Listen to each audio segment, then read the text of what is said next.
Señores, tengo para ustedes una noticia absolutamente maravillosa. El Club de los Parias al que pertenecen, bueno, obviamente Moscú, Teherán, Corea del Norte, en su momento Venezuela, Cuba y toda esa calaña, está crujiendo y desmoronándose. Y hay pruebas muy concretas de esto.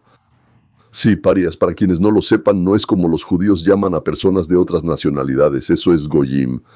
Sí, goy simplemente significa que es una persona que no es de nacionalidad judía. Hay judíos y hay goyim. Pero paria significa algo completamente diferente. Paria es una persona o un país que ha sido rechazado, expulsado de la sociedad, con quien no quieren tener trato. Lo que convierte a un país en paria son acciones concretas en realidad que el resto del mundo considera una violación de las reglas básicas. Normalmente esto es una o varias de las siguientes cosas: ataques a los vecinos, la toma de tierras ajenas, el desarrollo de armas de destrucción masiva eludiendo tratados, el apoyo al terrorismo o la represión masiva contra su propio pueblo. Lo que convierte a Rusia en un paria es la invasión de un país vecino y la toma de territorio por la fuerza. Ahí está la anexión de Crimea en 2014 y la guerra a gran escala contra Ucrania desde 2022. Violaron la regla principal del mundo de posguerra que ellos mismos firmaron. Y no solo una vez, sino dos. Además, también con Ucrania. No solo fue un acuerdo con la ONU, sino también con Ucrania. No se pueden cambiar las fronteras con tanques. Bueno, firmaron un montón de cosas. Irán es una combinación de varias cosas a la vez. Financiamiento de terroristas, grupos armados en toda la región. Ahí están los hutíes, Hezbollah, Hamas. Llamados abiertos a la destrucción de un Estado miembro de la ONU, eso es Israel. Además, una dura represión de las protestas dentro del país, fusilamientos, asesinatos.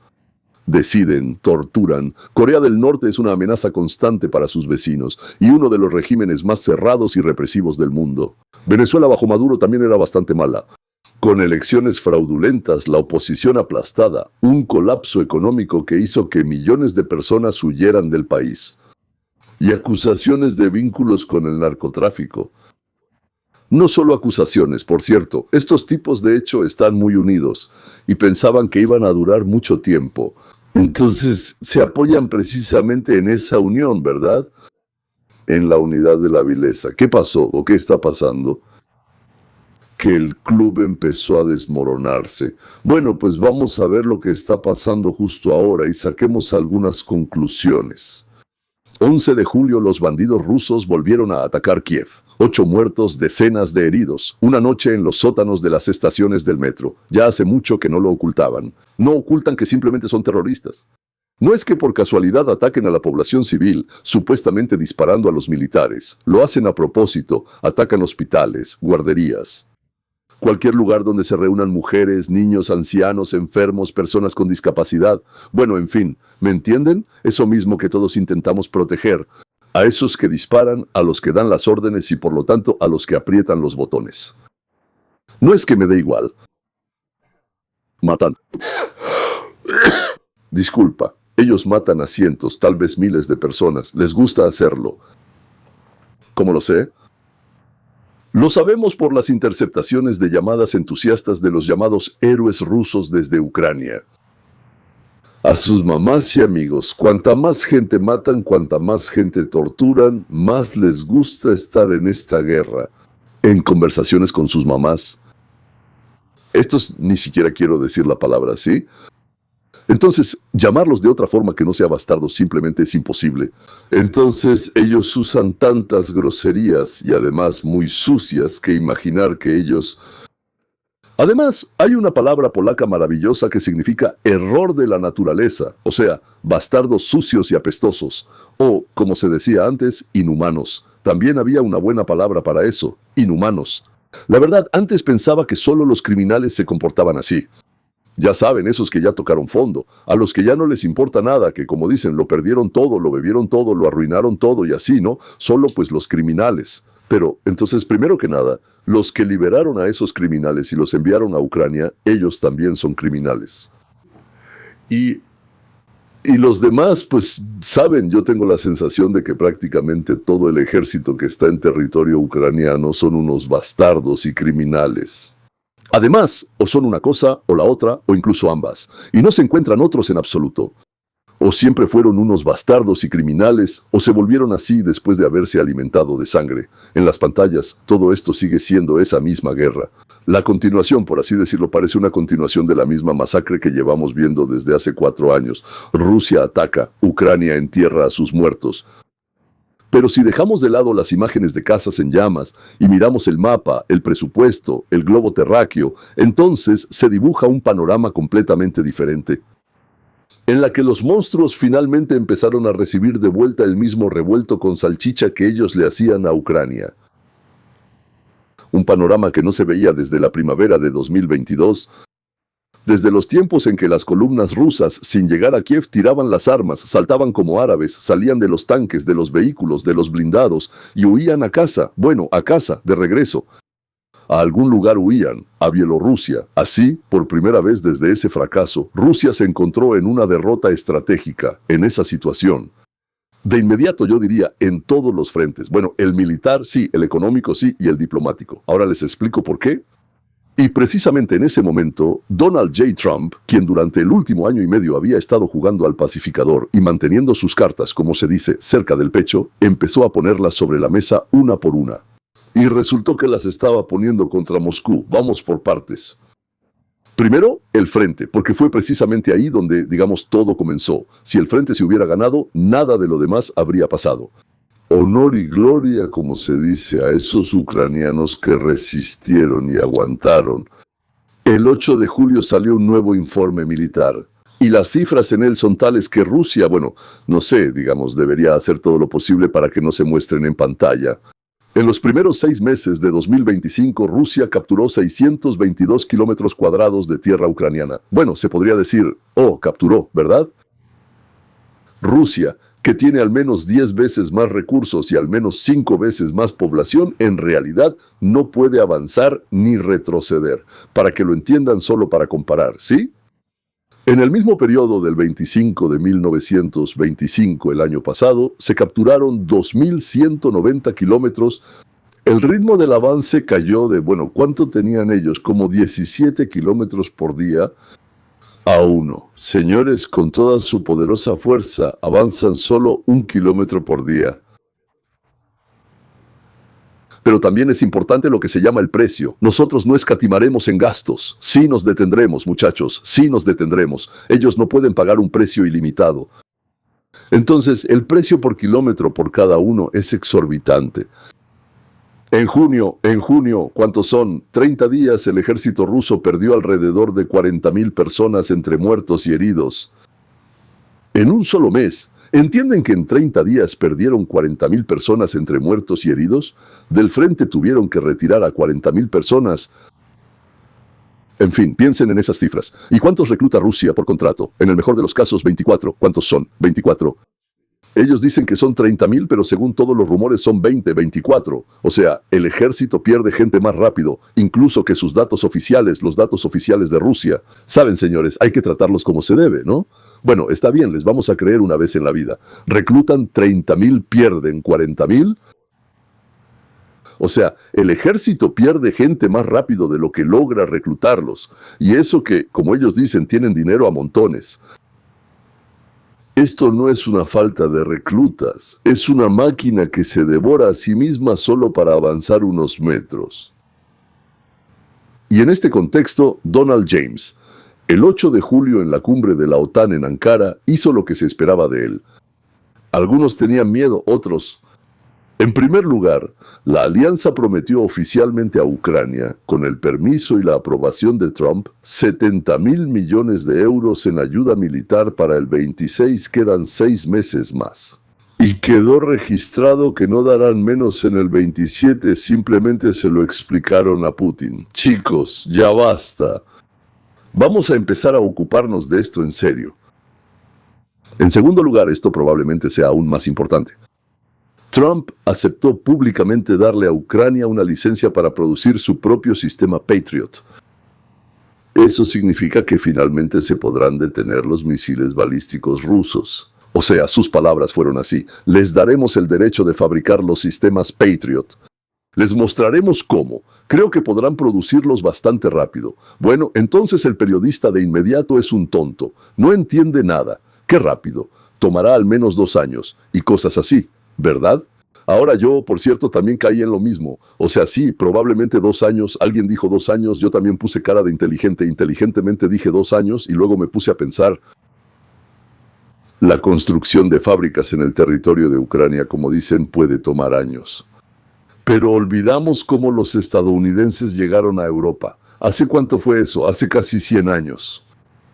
Compraban un castillo con derecho a trasladarlo. Les daban permiso fácilmente. ¿A dónde lo iban a llevar los estadounidenses?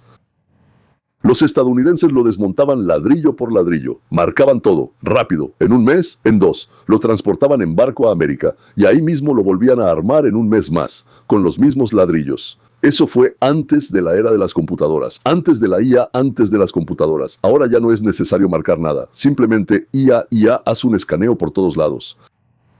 Y luego trasládalo al lugar y dilo. Y enseguida te dirá dónde va cada cosa. Además, los robots, que seguramente pondrá Musk, lo armarán solos. No, señores, podemos desarmar la fábrica en piezas pequeñas, marcar todas las piezas, trasladarlas a otro lugar y enseguida volver a armar todo. Ya lo hemos hecho varias veces. Hemos trasladado palacios de cualquier parte de Europa y Asia y los instalamos aquí para que los niños estadounidenses también puedan ver cómo vivían sus antepasados. ¿Y la tecnología? ¿Creen que la tiramos a la basura? Ya no se trata de regalarle a Kiev una docena de misiles que se acaban en una semana. Se trata de que Ucrania misma, en su propio territorio, produzca el mejor sistema de defensa aérea del mundo. Y todo esto lo hace de nuevo para explicarle a Putin. Eso es todo. El juego se acabó. Y el tercer modelo. El modelo que construyó Trump, me refiero, Europa paga, los estadounidenses suministran, los europeos compran armas estadounidenses y se las entregan a Ucrania. Trump recibe dinero para la industria de defensa estadounidense, Ucrania recibe armas y Putin obtiene justo lo que no quería. A Trump, que en lugar de conversaciones telefónicas pacíficas, empieza a armar seriamente a los adversarios de Putin. Porque en algún momento Trump se enfureció, por cierto, al mismo tiempo tanto con Irán como con estos del Kremlin. El propio Trump, en una reunión con Zelensky, llamó tanto a Putin como a Zelensky personajes complicados. Señores, tanto Putin como Zelensky, pero agregó que en las últimas 2 semanas se ha logrado un gran progreso. Eso siempre lo dice así, un gran progreso. Y estos normalmente dicen, ¿progreso? ¿Tenemos progreso? Bueno, traduzcamos del diplomático al ucraniano puro, a la MOVA. Se le está acabando la paciencia con Moscú. Putin entiende que Zelensky prácticamente depende de él. Bueno, dependía al 100%, ahora solo al 70%, ¿verdad? Y Putin es alguien con quien hay que negociar, jugar. Él, Trump, siempre contaba lo bueno que era Putin, lo inteligente que era, lo sabio que era como líder. Así como Trump está absolutamente seguro de que Putin muy pronto buscará la paz. No sirvió de nada. Ahora, el dinero. Porque la guerra no se gana tanto en el frente, sino también en el presupuesto. Y ahí es donde el Kremlin tiene problemas. Sí, antes había victoria, pero se cayeron las 2 primeras letras. Solo quedó la desgracia. Ingresos del petróleo y el gas. Eso es aproximadamente una cuarta parte de todo el tesoro ruso. De enero a mayo del 26 cayeron un 30%. Un tercio del dinero del petróleo se esfumó. Así, fium, y ya no está. Como la esposa de Lot, o incluso más rápido. La razón es doble. Por un lado, las sanciones y los descuentos, por los cuales Rusia se ve obligada a vender su petróleo. Por otro lado, los ataques ucranianos a las refinerías de petróleo. Y aquí es donde ocurre una paradoja, que vale la pena explicar al espectador, damas y caballeros, lentamente.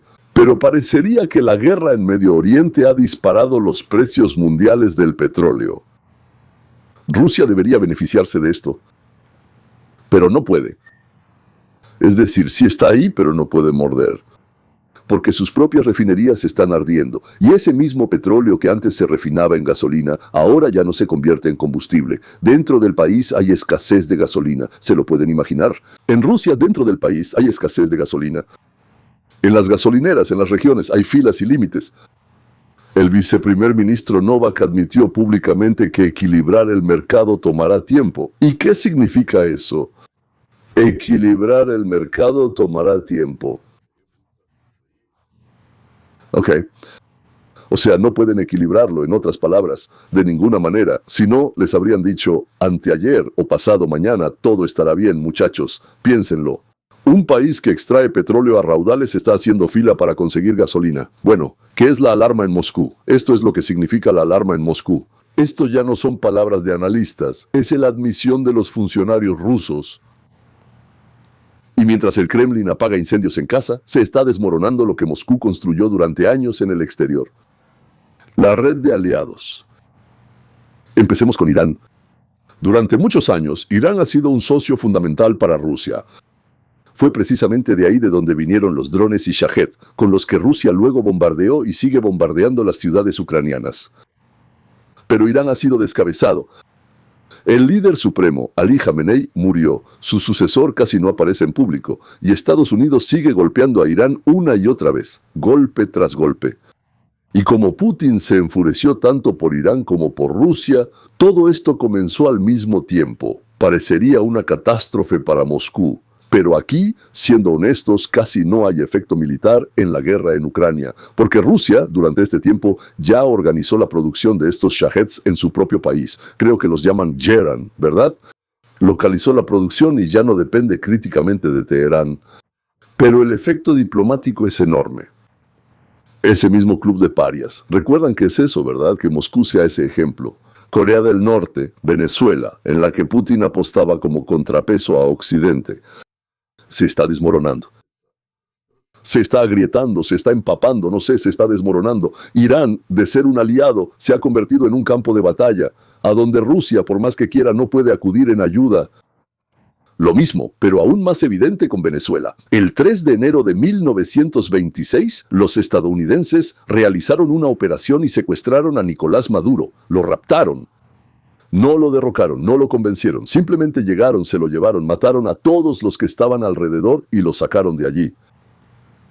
Rusia guardó silencio durante 10 días. Putin no dijo ni una palabra, guardó silencio un día más que Stalin cuando empezó la guerra con Alemania. Los sistemas de defensa aérea rusos que Moscú le proporcionó a Caracas, bueno, esos S-300 y Buk, resultaron ser muy útiles durante la operación estadounidense. No vieron nada, no oyeron nada, no hicieron nada. Bueno, de inmediato empezaron a hablar de serios problemas de comunicación. De esto habló el embajador ruso. ¿Comunicación con quién? ¿Con la amante de Putin o qué? O sea, el armamento ruso quedó completamente en ridículo. Eso no le gustó nada a quienes compran armamento ruso por mucho dinero, especialmente a la India, y además la economía. La compañía rusa Rosarubesneft, existe una así, encantadora. Tiene la segunda participación extranjera más grande en el petróleo venezolano después de la China Sinopec. Ahora Trump dejó claro que el petróleo de Venezuela será controlado por Washington. ¿Y quiénes son los de Sinopec y Rosarubesneft? Además, después de la salida de Maduro, Venezuela empezó a extraer mucho más petróleo para el mercado mundial. Es decir, llega más petróleo al mercado. Eso baja el precio. Justo en el momento en que Rusia necesita ese precio como el aire. Otro aliado perdido. Otra fuente de ingresos en duda. Y así queda la última carta en manos del Kremlin. China. Aquí, por ahora, a Moscú todavía le funciona. El comercio entre Rusia y China en la primera mitad del 26 aumentó, creo, un 25%, si no me equivoco. Pekín sigue siendo el principal comprador del petróleo ruso, el principal proveedor de todo. Desde maquinaria hasta microchips. Desde, no sé, cucharas y tenedores hasta bicicletas y autos. La principal fuente de dinero, la ventana principal al mundo, Putin va a ver a Xi. Xi habla sobre la estabilidad estratégica y el fortalecimiento de los lazos. Bueno, llamemos a las cosas por su nombre, como se dice, llamemos a las cosas por su nombre. Esto ya no es una asociación de iguales. Cuando Irán cayó, Venezuela está perdida y el presupuesto hace agua. China no es un aliado, sino un salvavidas, y es el único salvavidas. Y quien se aferra al único salvavidas no pone las condiciones. Él las acepta. O no las acepta y se hunde. Por favor, esa posibilidad también existe. Nadie los obliga. Entonces Rusia se convierte en el socio menor de Pekín. Dependiente. Tanto que cualquier enfriamiento en Pekín para Moscú será peor que, no sé, un ataque de la OTAN a Siberia. Juntémoslo todo. El frente está estancado y ahogándose. Ahogándose en sangre y sudor. El presupuesto pierde 1/3 de los ingresos petroleros y dentro del país hay filas para conseguir gasolina. Irán quedó fuera de juego. ¿Maduro está en una cárcel estadounidense? Él fue el más afortunado de todos. El eje de los parias se está desmoronando. Y el único apoyo resulta ser un solo país que mira a Rusia por encima del hombro. Ahí no hay ningún amor, señores. Los chinos todavía creen que Yermak y Rusia les arrebataron un gran pedazo de sus tierras ancestrales, muy ancestrales. Y en los mapas que estudian los escolares chinos, esas tierras están marcadas como territorios chinos temporalmente ocupados.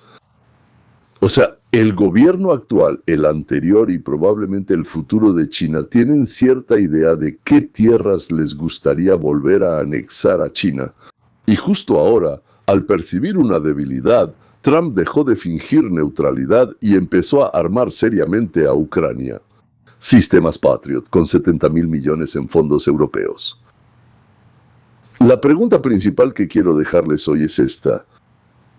¿Es esto un punto de inflexión? ¿O es solo una pausa antes de que el Kremlin, acorralado, anuncie una nueva movilización y apueste todo? ¿Empezará a hacer algo como un Viernes Negro, asustar con armas nucleares o con algo más? La historia enseña que los regímenes que no tienen nada que perder en el frente exterior se vuelven especialmente peligrosos. Pero la historia también enseña otra cosa. Los imperios no se rompen en un solo día. Pero así, lentamente, en silencio, se van desmoronando por partes.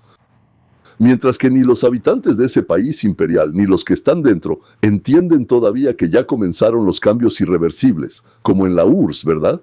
¿Recuerdan con qué velocidad salvaje se derrumbó para nosotros? Pero resultó que ya llevaba mucho tiempo pudriéndose, y nosotros, gracias a Dios, observamos esto desde lejos. ¡Qué suerte tuvimos! ¡Qué increíblemente afortunados fuimos! Y quiero decirlo de inmediato, eso está muy mal.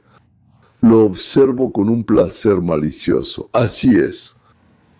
No está bien decirlo, pero no puedo evitarlo. Disfruto de esto. Escriban en los comentarios qué piensan ustedes. ¿Es un punto de quiebre o la calma antes de la tormenta? ¿Qué es esto? Por cierto, suscríbanse para no perderse nada. Sí, por supuesto. Campanita, campanita, campanita. Porque ya mucha gente me está diciendo, oye, ¿por qué no me llegan tus videos de las últimas 2 o 3 semanas? Porque YouTube decide a quién enviarle, a quién no. Pero si le diste clic a la campanita, para YouTube eso va ligado. Tiene que enviarlo. Punto. Así que, bueno, la verdad, si quieren escuchar, denle clic a esa campanita. Y pues al menos den like un par de veces. Y escriban un par de comentarios. Así YouTube sabrá exactamente que les gusta esto, quieren participar en esto y se los va a mostrar. Porque si no quieren, si no les gusta, entonces claro, no hagan nada de eso. Eso es todo. Eso es todo. Adiós. Hasta la próxima.